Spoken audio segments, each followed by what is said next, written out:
I guess let's go ahead and get started. So thanks everybody for being here. I'm Nathan Urban, for those of you whom I haven't met.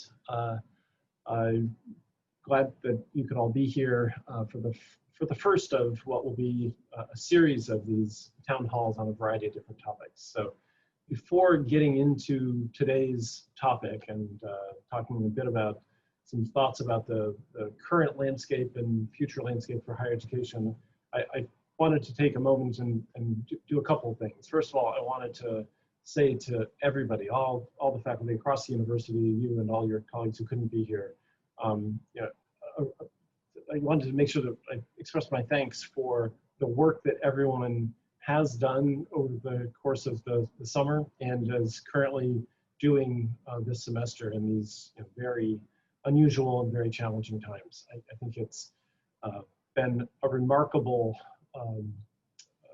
set of months, certainly for me, and I think for the university and across higher education.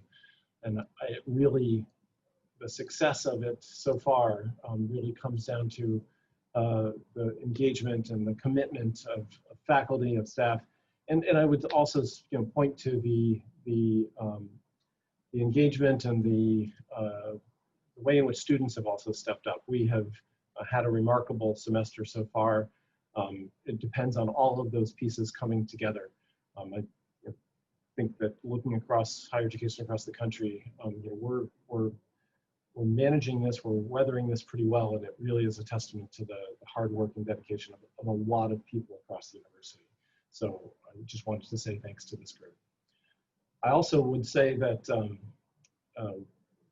as we look forward from today forward, there's certainly a lot more to do. And in particular, I want to encourage all faculty to think about really a couple of things. One is how it is that you can continue to engage with your students in a personal way, whether that's in Zoom online, whether that's in person, whether that's by providing sort of written feedback to assignments in ways that lets the students know the degree to which we as a university are committed to their success. I think that this is a critical moment for the university and for the way in which we relate to students. And I know it's harder to do given the current environment, but I think it's critical that we do this, and so that our students recognize the ways in which we are supporting them in their success.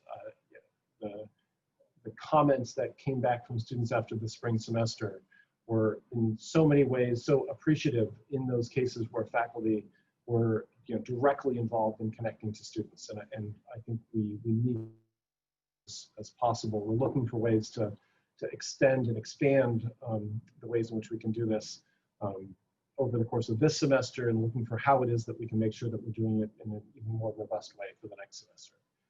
I would also encourage everybody to think about their new faculty colleagues. I've just arrived here. I know that there are quite a number of faculty who have just arrived who don't have the benefit and the support that I've had as a new arrival. And I've received incredible support from the university, from the provost office and the staff and deputy provost, et cetera. I know not all faculty have had that luxury, and I would just encourage everybody to reach out to the new faculty. And by new faculty, I don't just mean those who are arriving this fall, but those who arrived last fall, who got a semester under their belt, as it were, and then had this disruption. I'm sure that in many cases, they also feel like they have not been completely engaged with the university. And I know that some of you are on this call, and I encourage you to reach out if you're feeling less than fully engaged in the university. I think we have to make sure that faculty who arrive in this moment are successful. And I think that that's an important part of that is developing connections with other faculty here at the university. So I would encourage everybody to reach out in both directions. I wanted to say a little bit about why I'm doing these, and in part it is around this theme of connection. I certainly didn't, when I sort of accepted this job, I certainly didn't anticipate that this is the situation or moment that I'd be walking into. And while I think there are many ways in which I've been learning about the university and learning about what's going on at Lehigh, I feel like there's a gap. I have not been able to connect to nearly as many faculty as I would have in sort of normal times. Some of you know, because I've already done it for your college, but I've been reaching out and having sort of town halls with individual colleges. Some of those are still to come, but I'm also sort of looking to reach out through this series to the faculty writ large. And so I'm happy to engage in this way on a variety of different topics. And I hope really that there's a chance for it to be somewhat of a dialogue. I'm going to talk today for probably about a half an hour, and then there's going to be additional time for questions. Some questions that were submitted in advance and some questions that you submit today. So I'm happy to talk through anything, especially ones that are on the topic for today. But I just wanted to encourage people to think about this, not just as a one-off, but as something that will be an ongoing effort on my part. So today I wanted to talk about and raise some issues and have some discussion around really the current status and the future of higher education primarily in this country, in the US. And there's a set of issues that I'll talk through, ranging from demographics to public perception of higher education, what I would argue is the increased importance of education, especially higher education in this country, the role of research, of university-based research, and then a little bit, and this is mostly speculative on my part, about the future of Lehigh and some of the ways in which I see Lehigh as well positioned to contribute and thrive in this current landscape of higher education. And then, as I said, I'll open it up to some questions. I do have some slides that I'll go through, and so I'm going to share my screen now.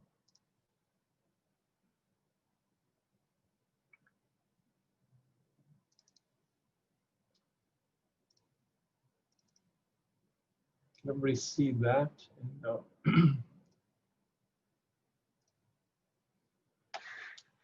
Does everyone see a presentation on full screen? No. Yes, I do. Great, thanks. So the first area that I wanted to talk a bit about is what's happening and what is predicted to happen over the next few years in terms of enrollments across higher education. Many of you will be aware that there's been some work recently, a book that I'll sort of show some slides from in a second, in particular by Nathan Graw, looking at trends for enrollment in higher education. And the short story is that enrollment has been flat or slightly declining across higher education. And here you see some data about this across different sectors of higher education. The four-year private nonprofit sector has actually, for the last couple of years, shown some increases. But overall, there's been a flat to slight decline in enrollments across colleges and universities. And this is something that certainly is a change from the trend over the longer term of the last 20 or 25 years, in which we've seen significant increases in enrollments across higher education and an expansion of the, if you will, the capacity of universities to teach undergraduates especially. The reasons for this flat enrollment are several, and sort of two that I'll highlight here. One is, essentially one major reason is that the potential applicants, or the potential enrollees, if you will, that number in the US is declining. In particular, the number of high school graduates in the US has been declining for the last few years, and is predicted to decline more between, well, certainly another 15% or so decline by 2026, 2027.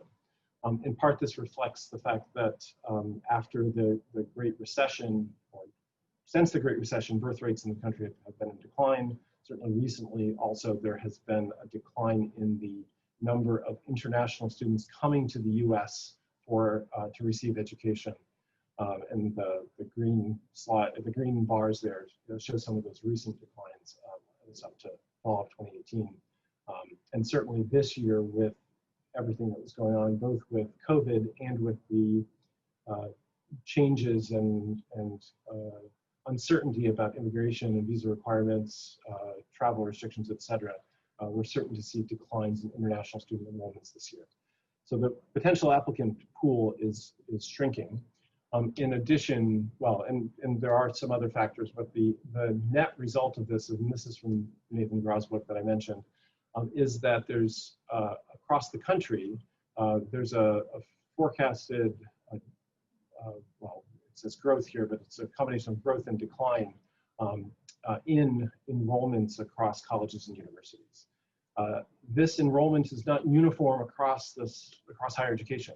What's shown here on the left is the predicted change in demand for regional colleges and universities.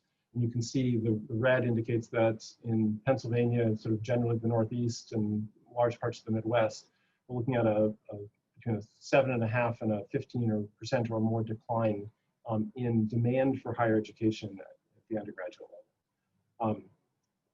As I said, it's not uniformly distributed. In fact, if you look at the right-hand side, if you look at the top 50 universities, and this is again from Nathan Grau's book, where he looked at U.S. News and World Report as a ranking for identifying the top 50 universities, you can see that there's a predicted increase in demand for the top 50 universities. And so very much a split. And there are other sort of categories of colleges and universities that he analyzes as well. I've just shown the two here. For those of you who aren't familiar with Nathan Grau's book, I would highly recommend it. And also, he has a website that actually has all the data and all the analysis that he did on it. So certainly there's going to be a prediction of a decrease in demand. In addition, the demographics of college enrollment are shifting. You can see here in the pie charts on the left, in 1998, that's the distribution of racial ethnic groups of high school graduates in the US. You can see that it was approximately 2/3 white, and then probably another, it's probably about 14%, I don't remember the number. I think it's actually 70% white in that case, and then 12 or 14% black, et cetera. And by 2025, we will have seen a market shift with a dramatic expansion in the number of Hispanic or Latinx students graduating from high school, and a fractional reduction in the overall number of white students graduating from high school. In addition, this is coupled with another factor, which is the enrollment rates of high school graduates by sort of racial or ethnic group, and that's what's shown on the other side in purple. And you can see here that over this time period, there certainly have been some shifts, but there's overall a lower rate of enrollment in the Black or African American population, and to some extent, and also in the Hispanic population, although again, there are changes over time there. So as there's a larger fraction of high school graduates are Latinx or Hispanic, there will be additional pressure on higher education, because historically fewer of those students have gone to college or universities, at least in the past. In addition to changes in enrollment, there's been a pretty marked shift in public support, public perception of higher education. There was some work done over the last few years by the Pew Foundation, or the Pew Research Center. On the left here indicates just the overall responses to the question of what fraction of people in the US say that colleges and universities have a positive versus a negative effect on the way things are going in the country. I remember when I first saw this data, I was somewhat shocked that as of 2019, 38% of the people in the US think that colleges and universities overall have a negative effect on the way things are going in our country, which is really a striking, to me, a striking statistic. This has been changing over time, with that number going over the last 7 years or so, increasing the percent negative going from 26 to 38. So almost a 50% increase in the negative perception. There are a host of reasons for this. I'd be happy to sort of talk about some of those in the Q&A if you like. But one notable fact is that this is split on the basis of one's politics, with the most of the increase in sort of negative sentiment being on the part of people who are either declare themselves as Republicans or leaning Republicans, and it being relatively stable among those who are either Democrat or leaning Democrat, which is sort of an interesting, and that is reflected in some of the reasons for this sort of negative perception. I think these couple of things come together for me to paint a concerning picture. And I think that there are lots of reasons for this, and I think the colleges and universities have to sort of take some responsibility for trying to change this perception. And just to highlight this and to make this a little bit more interactive, I wanted to sort of mention there was a piece in the New York Times back in 2016 about the one question that most Americans get wrong about college graduates, which I thought was interesting. And I see if I can make this work. Oops, no. Oh, I may need to. Oh, okay. Now do you see a pink background and a pendulum? Is that? Yes. All right, good. Okay, so the one question that most Americans get wrong about college graduates, the question is, at the bottom here, what do you think the unemployment rate is for 25 to 34-year-olds who graduated from a four-year college? And everyone was given a hint. The hint was that for those with only a high school degree, it was 7.4%. I'd like everyone to just think, what their answer is. Everyone come up with a number. And it lets you sort of pick it here, and I'm just going to tell it to take me to the answer. Well, actually, I'll do this. I'll say submit. And it was actually 2.4%. I had picked 7.5 randomly here. Most, based on a survey that was just of people who were using Google, predicted that it was 9.2%. So that it was that getting a college degree was actually hurting your prospects in the job. New York Times readers were slightly more accurate in this. Interestingly, the reason that this question was asked in this way, by giving the current, as of 2016, % unemployment, was because when it was asked without giving that as a reference point, the average estimate was between 20 and 30%. People thought that 20 to 30% of college graduates were unemployed, which I think is a striking statistic. That was the public perception. And even when provided with this sort of reference point, people, the sort of largest, most the broadest survey had people thinking that that college hurts your chances in the job market. I think that's really quite a statement about the public perception, public understanding of higher education. But in reality, of course, people do have a better chance of getting jobs when they have a college degree. And if you ask people who graduated from college, what was their experience? Was their experience positive or negative? There's some numbers here. 93% thought that college was either useful or somewhat useful in helping them grow personally and intellectually, and you can sort of read the others here. So people think their college experience was positive and beneficial, but don't think colleges and universities overall are particularly beneficial. I mean, that's a bit of an overstatement, but I think you get the sense. And again, there's a different perspective in terms of whether people think that a college degree helps prepare somebody for a well-paying job in today's economy. People don't think we're doing nearly as well as we did for these other characteristics, which I think is sort of an interesting thing to try and understand. Of course, the reality is that education is a great investment, even if, as I don't think one should, but even if you only consider the return on investment in a financial sense. I will make a note here that it really is only a great investment if it leads to a degree. People who go to college for a couple of years, take classes, in many cases incur debt, but don't get a degree, it is not particularly helpful. And I'll share that in a second.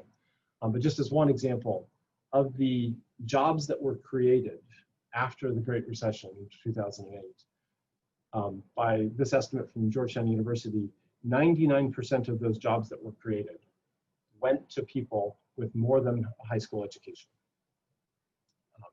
So the prospects for people with a high school diploma or less were pretty dim, pretty bleak in the fallout from the Great Recession.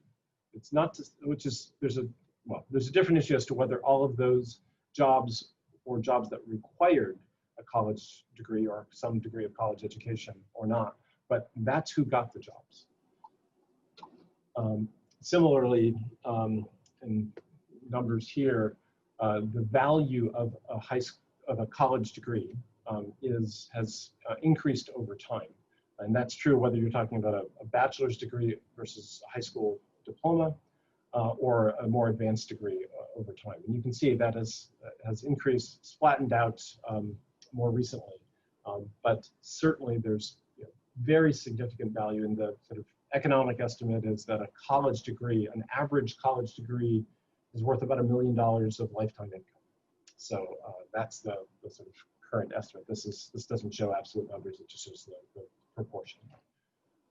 In addition to the economic return on investment, a college degree also leads to higher rates of, or is correlated with higher rates of satisfaction, job satisfaction, higher rates of owning a home, better health, and even longer lifespan. There was a report again from Georgetown looking at it from the standpoint of what are some of the negative, some of the concerns about people who have a high school diploma but don't get any additional education. And there's a whole host of factors which are positively correlated with getting college education, and especially a college degree. It's also the case that we're not the only ones who recognize this value, and that individuals aren't the only ones who recognize this value. Increasingly, there are companies that are in one way or another taking this into their own hands. These are just two examples. The Walt Disney Company will now pay for its workers to enroll at the University of Central Florida.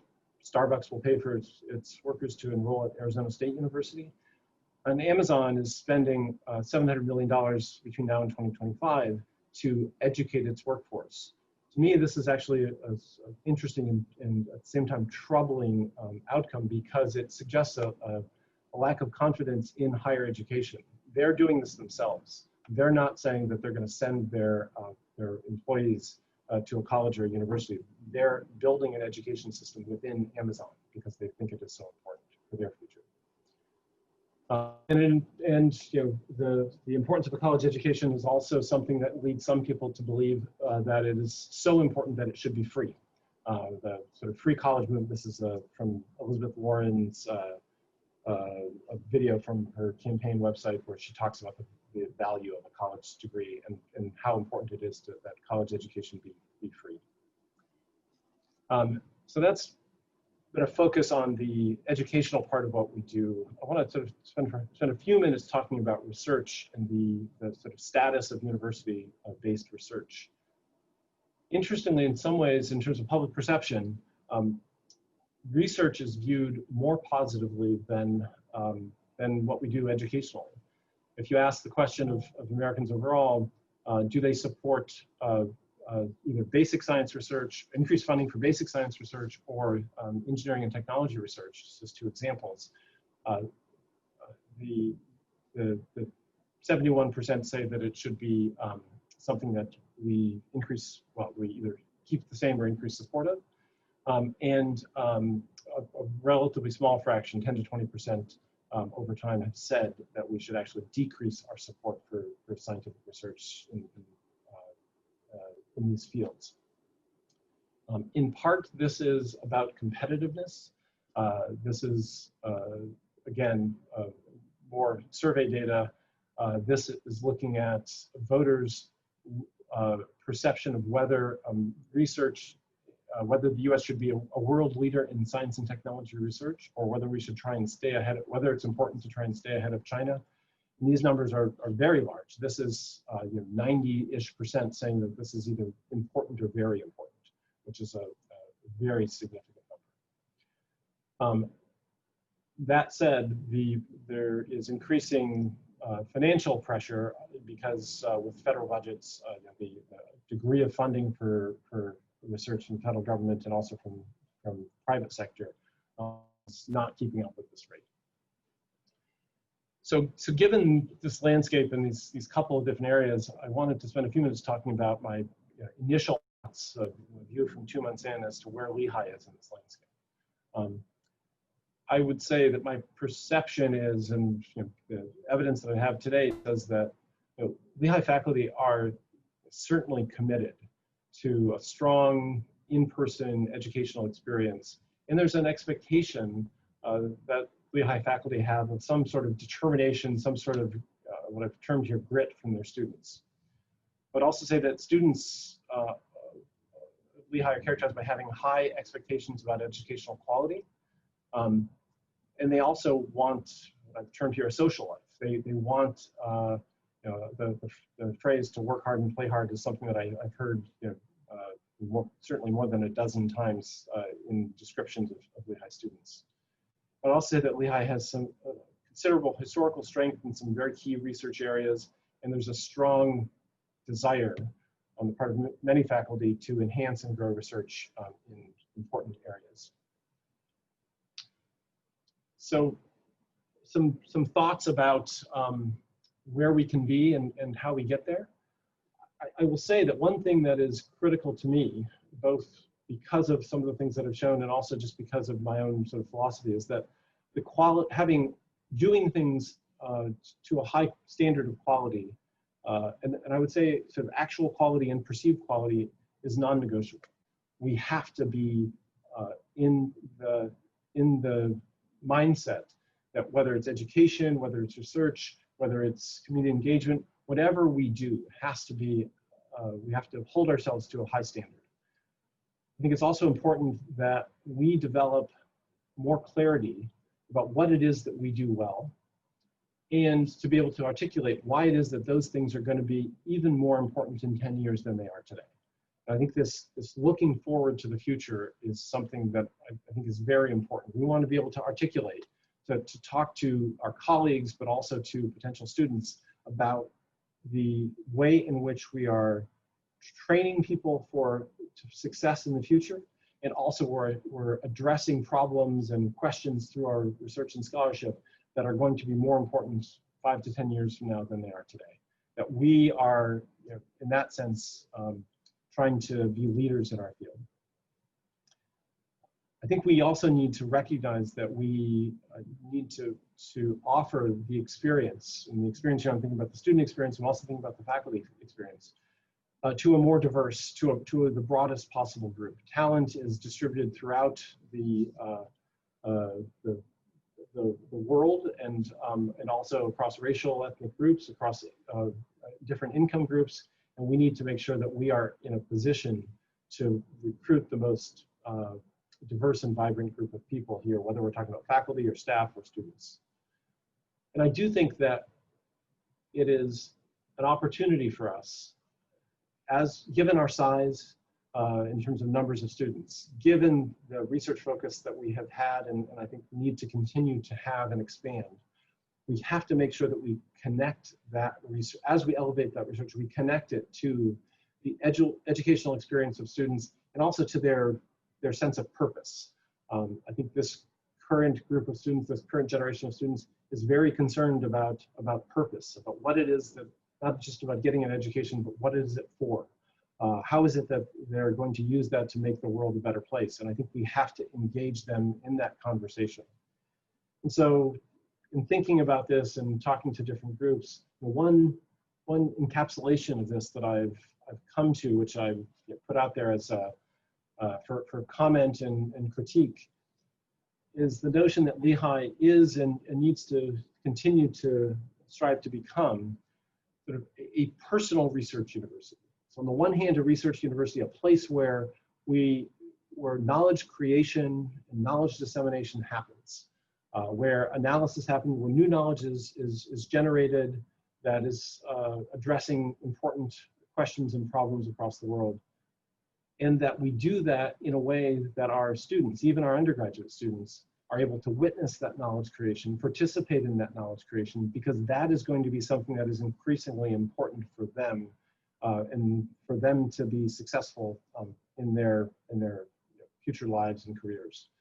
I think that witnessing and being a part of knowledge creation allows people to understand how it works, how it happens, allows people to evaluate it, critique it, analyze it, given the proliferation, given the ease with which people can look up knowledge, look up facts, look up data. We have to go beyond that. We have to make sure our students are going beyond that, and so that they are, and by helping them, facilitating their participation in this effort, I think this is something that we can do. And in many ways, we can do it well because we are, on the one hand, a research university, and on the other hand, we're not at a scale where the knowledge creation activity is completely separate and done in many cases by different people than those who are involved, most directly involved with our undergraduates. And a lot of this sort of also applies to graduate students in some sense even more. But that's sort of my current straw man, if you will, straw person, if you will, for how it is that I'm thinking about how to combine and integrate some of the sort of initial observations that I have about Lehigh, and how it is that Lehigh fits into the broader landscape of higher education.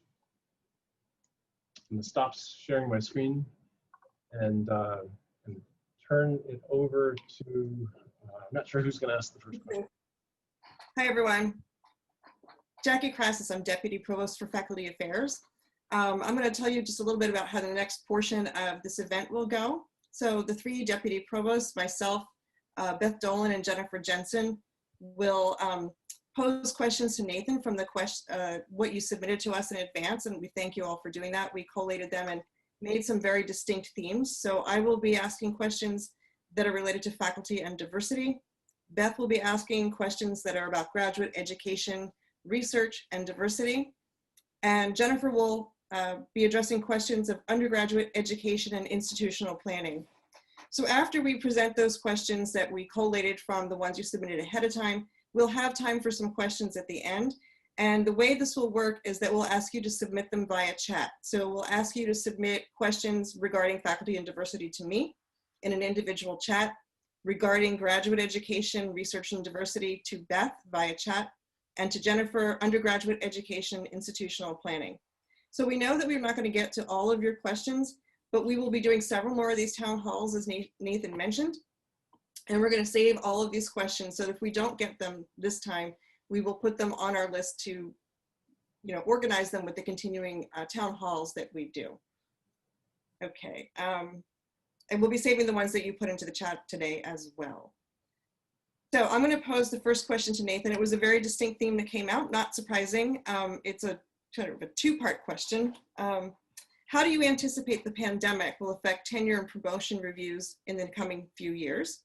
And part two, you can answer separately or with this. How can the university support faculty who have struggled with their scholarship due to COVID because of things like increased caregiving or loss of funding opportunities?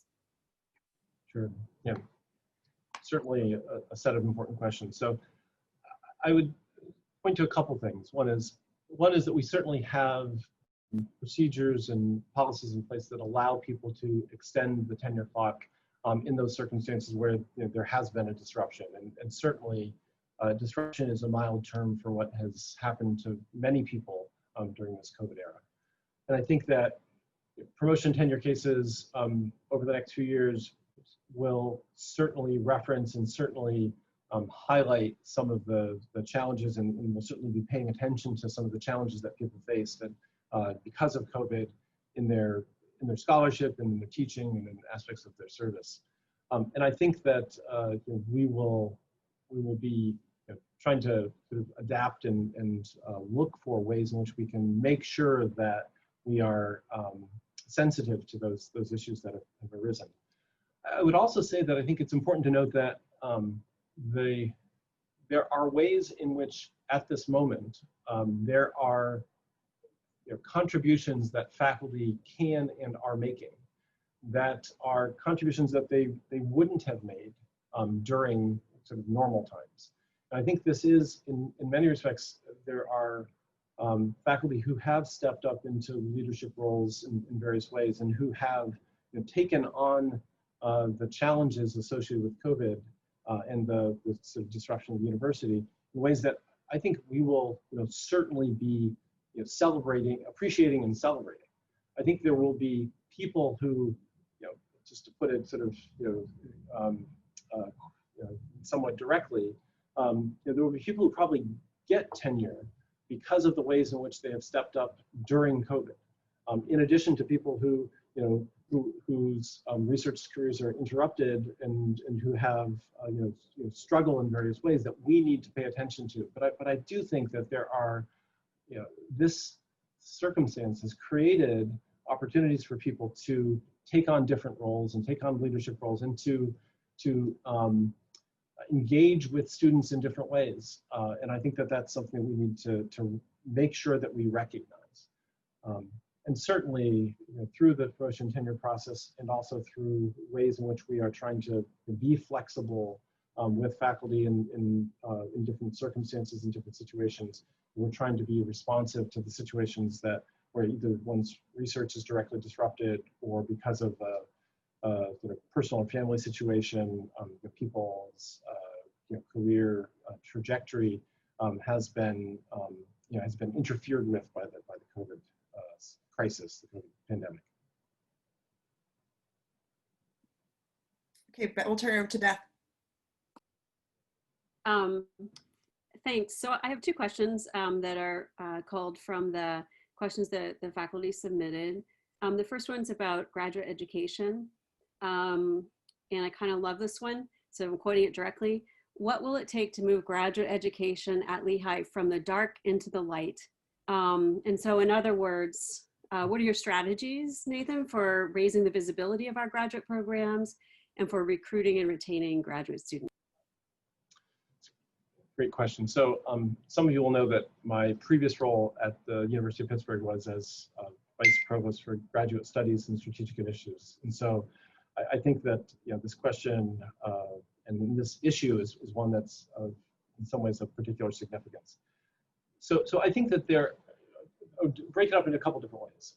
One is, I think in thinking about graduate education overall, I would distinguish between what is mostly PhD education, that is training the next generation of scholars, and what is mostly professional, what I'll call professional education. That is students who are doing MBAs or professional master's degrees of various kinds. I think these are, clearly they're related to each other, but I think they're somewhat different issues and different approaches that we need to take. In terms of the PhD education, I think that we need to first of all make sure that we're investing in expanding research areas where we think we can have significant impact and where we think that there's, as I put it earlier, where there are questions and problems that are going to be more important in 5 to 10 years than they even are today. And so we want to make sure that we're highlighting those areas at the same time as we are making sure that this is a place where students can come to do a PhD, where they get outstanding training and outstanding mentorship. I think there are many ways in which we can distinguish ourselves by the degree to which we are effective at mentoring our PhD students. That is something that many places take for granted, and many students, when they sort of come and interview, they recognize that they're going to be in some ways left on their own rather than given the kind of mentoring that is needed in many cases to navigate the difficulties of a PhD. And so I think to the extent that we can, both because of our scale and because of our sort of personal investment in it, help students through mentorship and through sort of a robust approach to mentorship, I think that is something that can be recognized and really elevate our PhD programs. On the professional education side, I think we need to make sure that we are targeting some areas that are professional education. A lot of it is about people who want to advance in the job market, who want to sort of advance their career in various ways. I think we need to make sure that our programs are effective in doing that, that we provide the kind of support for students on a professional development and career services direction that allow them to achieve that kind of success. I also think that investing in online programs is going to become increasingly important because the typical student looking for a professional degree program might not come to Bethlehem, might not want to give up her day job in order to pursue that degree. And so I think flexibility in the professional education domain is highly desirable, and certainly online and hybrid approaches are one way to try and achieve and provide that flexibility. Okay, great, thank you. So I have one more question from the questions that were submitted, and this one's about research and diversity. So as we diversify our university faculty and students, what must we do differently to support the research of underrepresented graduate students and early career researchers? I think it's a good question. So on the underrepresented graduate students side of this, first of all, I think we need to recruit more underrepresented students. I think that in many cases, we need to be, we need to have some level of critical mass in some of our graduate programs so that there can be cohorts of students who recognize the support that they're receiving and also feel like they develop a sense of belonging both to the university and also to their field. And I think that that is something that we can do a better job of in a variety of different ways. I would, just as one example, I think recruiting, over-reliance on the GRE is one way in which we handicap ourselves in terms of recruiting underrepresented students in many cases. And I'd be happy to sort of talk more about that.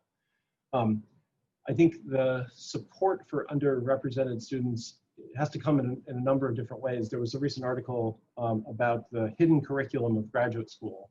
And so for people who are not familiar with what a PhD is about, and those can be underrepresented students or not, but I think it's a larger fraction of underrepresented students probably are less familiar with graduate school. There is a hidden curriculum, a hidden set of expectations that we have.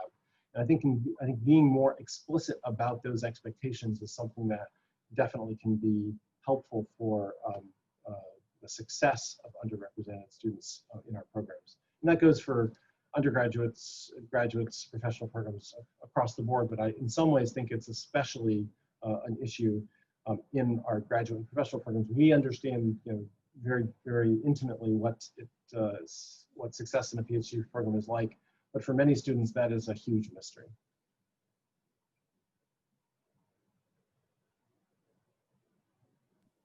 Thank you. So I want to turn to sort of thinking about our undergraduate programs as well as the financial health and future of the university. So one question that we got was, in this changing landscape, what makes Lehigh a destination for prospective undergraduate students? So I think that's something that we certainly need to better understand and figure out. In the presentation, I proposed this idea of the combination of research university at a scale which allows it to be more personal for students as one potential approach to describing why it is that Lehigh should be a destination for students. Let me just say a little bit more about that idea. I think that if you think about the kinds of jobs and the kind of sort of life that people will have into the future, there will be an increasing need, increasing demand for people who can be creative and can be involved in the creation of new knowledge. if you look at any of the sort of areas of the economy where growth is happening, if you look at whether it's the sort of technology sector, or you look at healthcare, or whether you look at areas that you're thinking about areas that have not really sort of necessarily taken off recently, but will be growth areas in the future. I think that this ability to be involved in the solution to problems that have been unsolved, and also the identification of new problems and what are the new important problems. And that is something that I think we need to be in a position to train our students to do.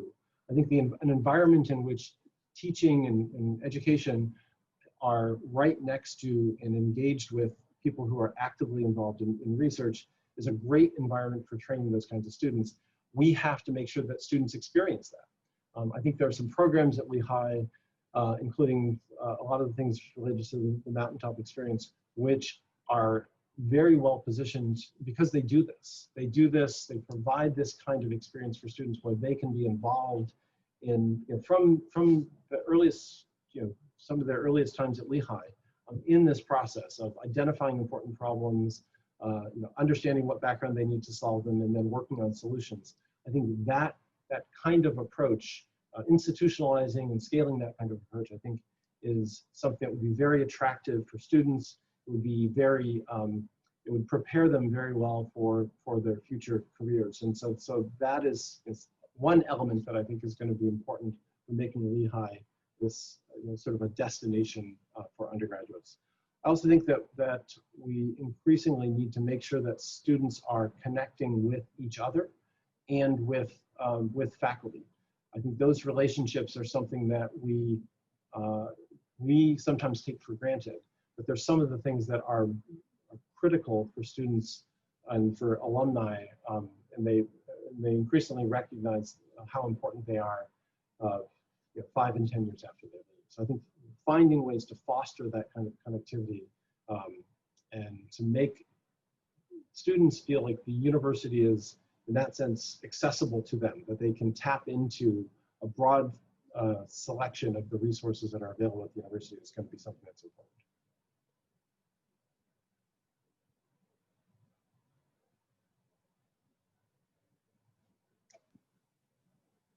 I apologize, I need to unmute myself. What are the implications of our changing landscape for the financial well-being of the university, which is, I'm sure, much on people's minds? So, I mean, clearly some of the things that I've talked about are going to provide or put financial pressure on colleges and universities. I think that the declining demographics, the declining enrollments, or potential for declining enrollments are something that's going to put pressure on a lot of colleges and universities. I mean, pre-COVID, there were some predictions that within 20 years or so, 25% of all colleges and universities would fail, and so that was simply based on demographics and the economics of higher education. So I think there are a couple of things that are important in that. I think that we need to make sure that we are a place that is in demand, that we are providing students with an outstanding education that gives them tremendous opportunities after they leave Lehigh, whether that's in the job market, whether that's in graduate school, that Lehigh enables them to do things that they identify as important and desirable after they leave Lehigh. I think that's critical in order to make sure that students want to be on our campus and even off our campus with being taught by us. And so making sure, and right now, we're in a pretty good place. Whatever we're ranked in US News, approximately 50. And so that suggests that we are in demand, that we have a reputation that allows us to attract students. But I think that there's no complacency that we can have around that. I think we have to make sure that we are providing an outstanding education for students, even during a COVID semester. And I think that is something that is certainly critical. Overall, I think the other aspect of this is that as I mentioned, people are going to need more education throughout their lifespan. And so as people sort of go through their career, 10 years out, 15 years out, people will need to be trained in new areas, new subjects. The average person now has not one career, but 5 or something like that. And so I think we need to make sure that we are well positioned to be able to provide that kind of education across the lifespan. It does mean somewhat of maybe an increased emphasis on graduate education overall as compared to undergraduate in order to capture some of that demand. So those are some things that I think we can do. But I think overall Lehigh is well positioned to be in a good place in terms of student demand and in terms of its overall financial picture. But it's not something that we can take for granted. Great. I think that I'll actually have Jensen ask the next one. She submitted a question. We'll call it a faculty question because it involves a reception. Okay, so my question was, so if we were meeting at a reception rather than on a Zoom call, because you're not actually meeting any people, and despite the fact that actually I've worked for you for 2 months, I think we've been in the same room about 3 times. Yeah. So what would you tell me about yourself if we met at a start of the year reception? Wow, okay. I guess I'd first, say, hi, I'm the new provost. That would be, I guess, a good start. I would say, I'd say that I'm, really excited to be here. That I'm really, I feel somewhat desperate to meet and understand faculty and what their sort of interests and focus foci are. And I would probably sort of ask you a bunch of questions about sort of what it is that you do and your sort of academic area, at least as a starting point. I would also, so what would I tell you, I guess was the question. I'm turning it around. Boy, I tell you, what would I tell you? I don't know. I might tell you some of the things I just said. Well, this is you're going to stump me. I guess in those kinds of circumstances, I usually ask more questions than I answer. I don't know what that says about me. So have you unpacked yet? Well, I am unpacking. It's a process. We moved. I don't even remember now, but we moved around July 10th-ish or something like that. And so I guess we've been about 2 months now in our house. But no, we're far from unpacked. On a personal note, I would, just to let you know, when I say we moved here with my wife. We have 3 kids. One, a first-year graduate student at Carnegie Mellon. One, a sophomore at Emory University, interested in, I guess, her major is going to be health innovation, is what she's planning. And then the third is a high school junior whose primary interest is like engineering, computer science kinds of things. Thanks. Great. I think we have another faculty question that, let's see, Jody Eichler-Levine, I'm going to call on you. It's a little bit of a complex question, but go for it. Hi, Provost Urban, and welcome. Call me Nathan. Oh, okay. So I'm a faculty member in religion studies here. And I really appreciate your focus on the idea of a personal research university. That was my experience as an undergraduate at Brandeis, and I'd be happy to talk about that kind of environment more. But I have a question about the humanities. So you also are focusing on a sort of problem solution model of engaging undergraduates in research. And with all due respect to Mountaintop and Creative Inquiry, and I've done a project with them, those of us in the humanities who don't make stuff are sometimes overlooked here. At least that's been my experience over the last 5 years.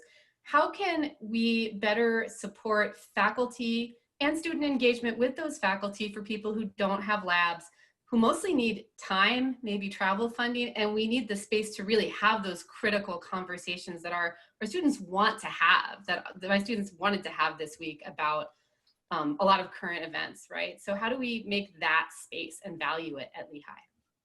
Yeah, well, I mean, I would say that I think from this perspective of how to value it, I'll start there.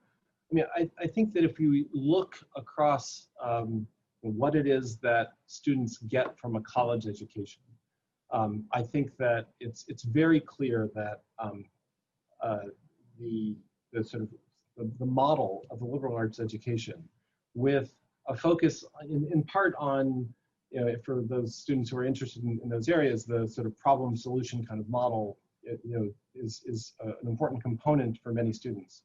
I think the sort of analysis and critique kind of model, which I see as something that's, you know, more traditionally part of the humanities disciplines, is in many ways in many cases, a more lasting part of an education. In terms of the long-term value. Technical skill, technical knowledge often becomes outdated. And I think this, whereas these sort of critical thinking skills and approaches, you know, are in some sense timeless. You know, I think this actually shows up in a number of different ways. If you look, and this is true of Lehigh, and it's also true more broadly, if you look at people's sort of career trajectories, and this is, you know, sort of a narrow lens, and if you just ask things about, you know, sort of job placements and prospects, there's this belief that people who major in the humanities have more difficulty with sort of job placement and prospects and salaries and things like that. And in most cases, that goes away if you look more than about 5 years out.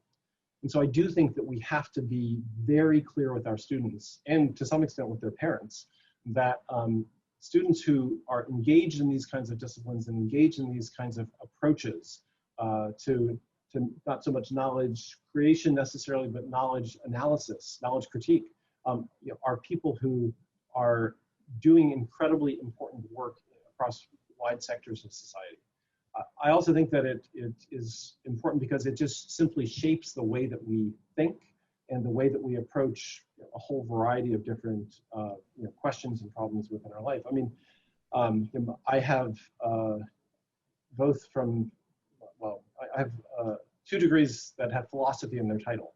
And it was mathematics and philosophy, but in that kind of approach, that sort of analytic approach that I learned within those disciplines, is something that has, you know, served me incredibly well throughout sort of, you know, all aspects of my career. And there was a New York Times piece a few years ago, an editorial by Bob Rubin, former Treasury Secretary, about his experience as an undergrad with respect to undergraduate education, and his economics. He you know, was quoted there as saying that his economics courses were not, as Treasury Secretary, his economics courses were not the things that he relied most heavily on.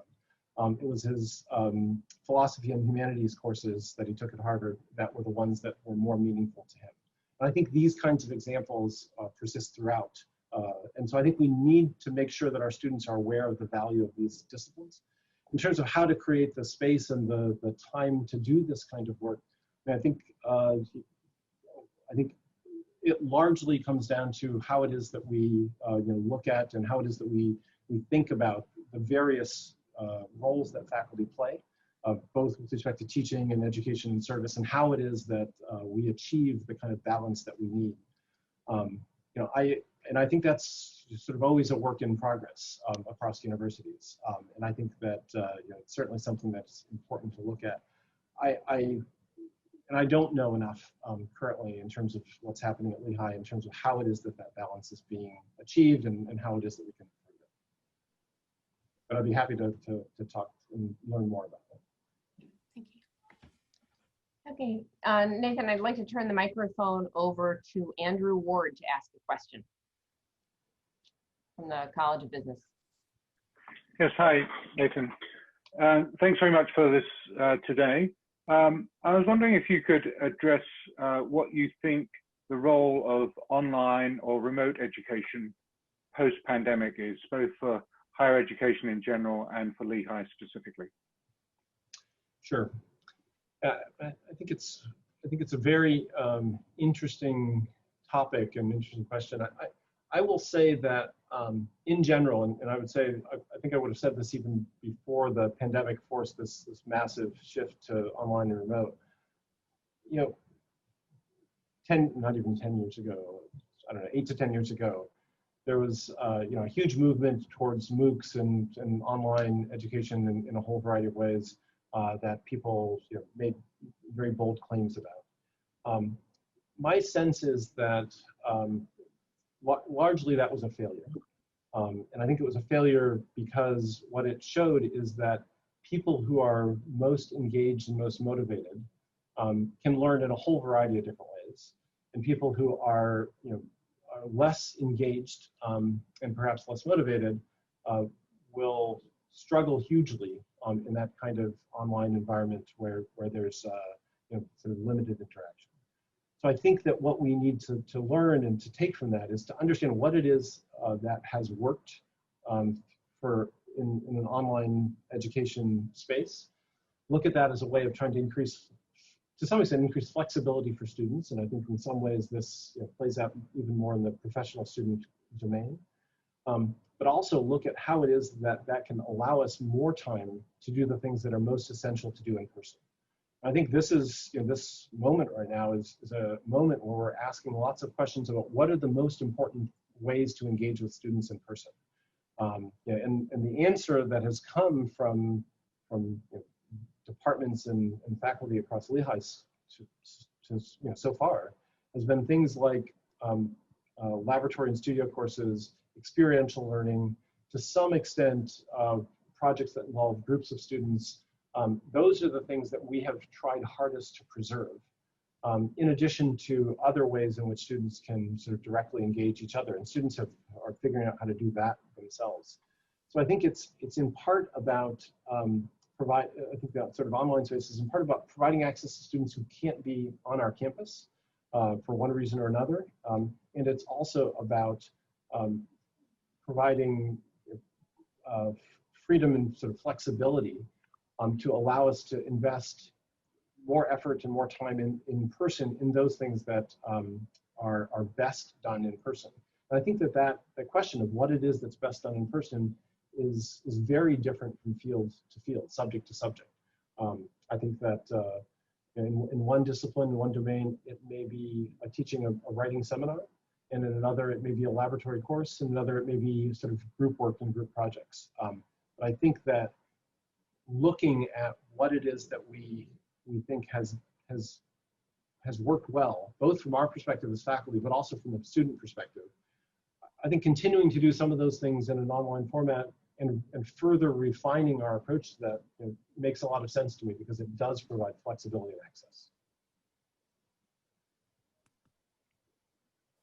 Great. So I'd like to give the floor to Mike Gill, who's professor and chair of psychology.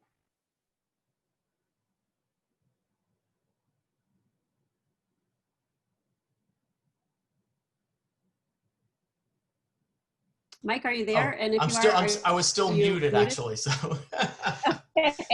I always laugh when other people make that error, and there I go.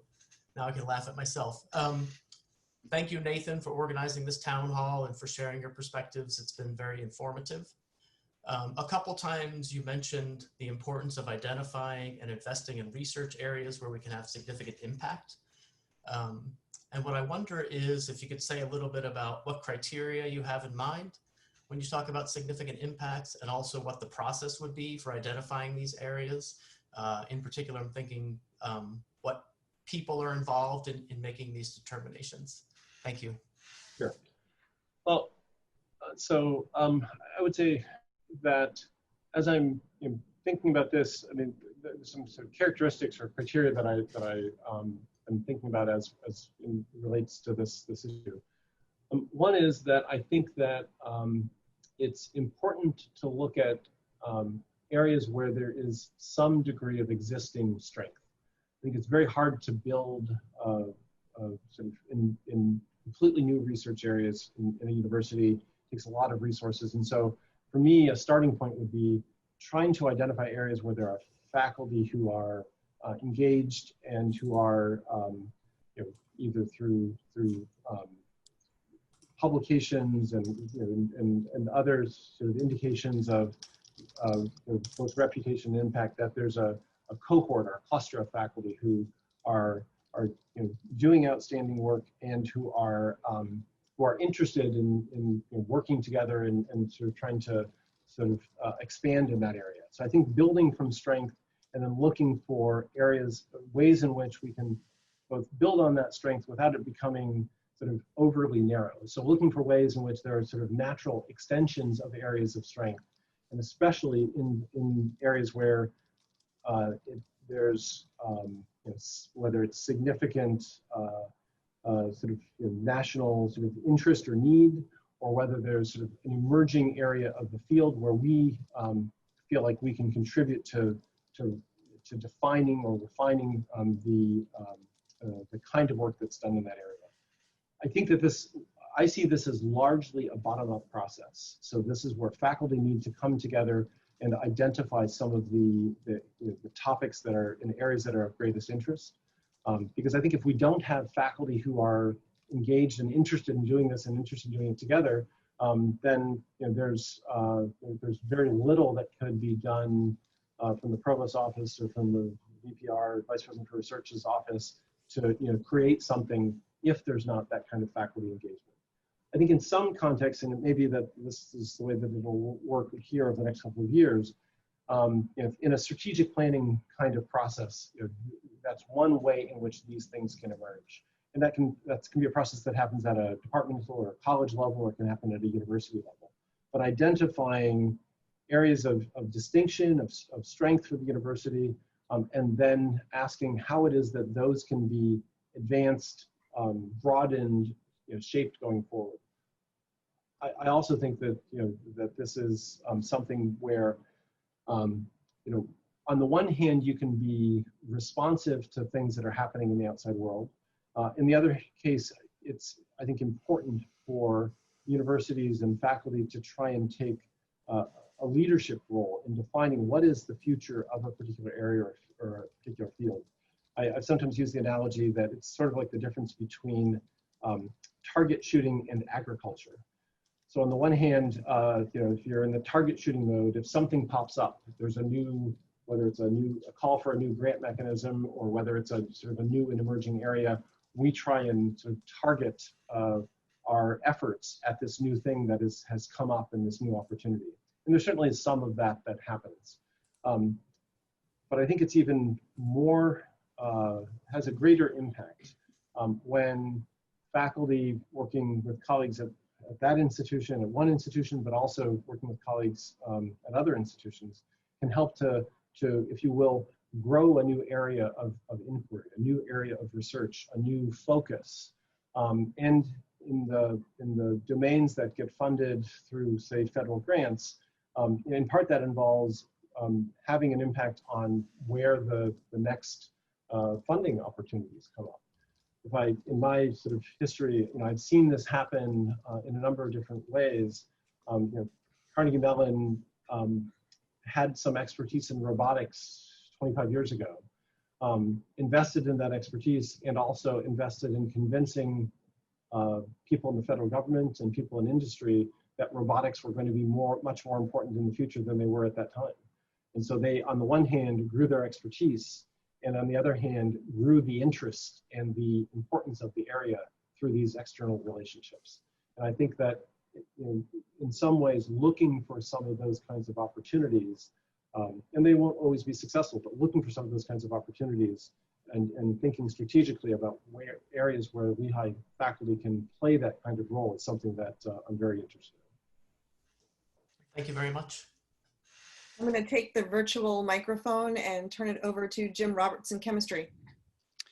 This is actually a related question to Michael's, and that is with the higher ed hiring being so far down in the doldrums right now, are there any plans to leverage that and perhaps make some key hires in faculty and staff over the next few years? Yeah, good question. So I guess I would say it's hard for me to call them plans right now because they're certainly desires on my part. I think this is a strategy that can be quite successful when there is a downturn in hiring. There's great people are still graduating and getting their PhDs and doing postdocs, and they are interested in taking on these faculty roles. And so it's in some ways easier to recruit in that a time like this. Clearly, it also depends on having the financial resources to hire new people and to make sure that we're doing a good job of helping them get started, investing in them not just in terms of dollars, but in terms of providing the kind of mentorship, the kind of support that they need in order to become successful. So I'm certainly very interested in this. We'll see in terms of the financial and budget situation how much of this we're able to do. That's great. I think we have maybe time for one more. Let's see. Ugo, are you still on? I think you're muted if you're trying to talk. Okay, I'm here. There you are. Okay, great. I'll turn it over to you. Hello, my name is Hugo Cerona Naya. I'm an associate professor of sociology. And my question is, you talk about research. And one of the things that I feel that we urgently need at Lehigh is a space where we can host colleagues, more so those colleagues who come from abroad, to stay for short periods of times. If we invite someone to stay here for a couple of weeks and the person comes from abroad, it's extremely difficult to get that type of relationship. So I don't know if you have any plans to create a space that will let us increase the visibility of Lehigh more so internationally. Thank you. And so if I can just ask a quick follow-up, by space, you mean space for them to live or space for them to work? Both. Both. So I'll say it's not an issue that's come up to me yet. To the general point of, I think it is often very useful to invite people, to figure out ways to invite people to come to campus and stay for more than the typical sort of 2 days or so for when giving a seminar. To engage more deeply with faculty, staff, students, primarily faculty and students over an extended period, both because of what they bring to campus and also because then they develop a better understanding of what it is that we're doing, and they then talk about us when they go back to their home institution. And I think establishing some of these kinds of connections and relationships can be extremely helpful, especially when trying to identify or target new areas for research or scholarship. If the primary barrier is logistical, and that, I don't know anything about this, but I would say that seems solvable, although I don't know what the solution exactly would be. It does seem like, well, but I'm happy to sort of engage and try to figure out, is there a way in which we can do this and set something up that would facilitate these kinds of longer term engagements. I mean, right now, I don't know, COVID era, everything's different. And we have to figure out how to do it post-COVID because no one wants to travel much right now.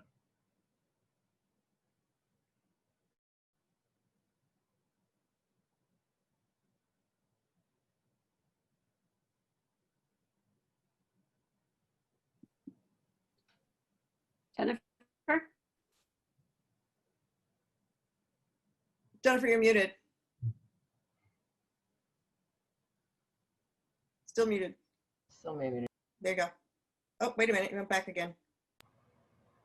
Oh, my Okay, apologies. Okay, so we're trying to follow the questions on our phones as we talk to each other. Are we wrapped up? Then we are good. We, I think, are 1 minute past time. So thank you to everyone. And Nathan, do you want to say anything to wrap up? I would just say, I mean, thanks for being here. Thanks for the questions. For me, extremely helpful to hear the questions, develop a better understanding of what it is some of the concerns and thoughts and ideas are of faculty across the university.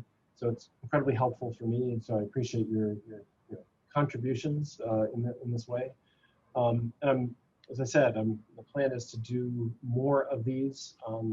Some will be focused on particular topics that I think are going to be important. One of them that I think is very important for us to talk about is this question of what it is that makes Lehigh distinctive. And I have my sort of very early impressions, but I'm really interested in getting input from faculty who have a longer term perspective on this, or maybe it's not a long-term perspective, maybe somebody who just arrived, but sees things in a particular way, through a particular lens that provides that clarity. Because I do think that as we go forward, our ability to recruit students, our ability to recruit faculty, our ability to fundraise from sort of philanthropic sources is going to increasingly depend on our ability to articulate very clearly what is particular and special about Lehigh in education and in research and in service to the community.